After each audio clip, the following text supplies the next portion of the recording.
In this video, I'm going to show you how to lock YouTube on your Panasonic TV.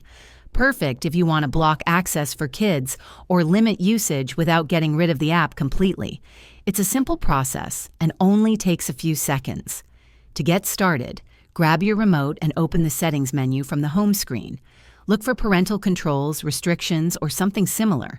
The exact name might vary slightly depending on your model. Once inside, you'll need to enter your parental control PIN.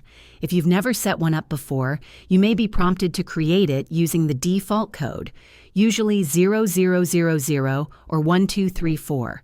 From there, scroll down to App Restrictions or Channel Locks, find YouTube in the list, and toggle the lock option.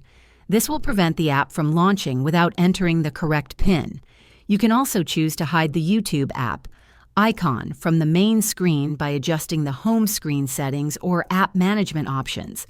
Just keep in mind it won't delete the app, only make it less accessible. Thanks for watching. If this helped you lock YouTube on your Panasonic TV, drop a comment below and let me know if you locked any other apps too.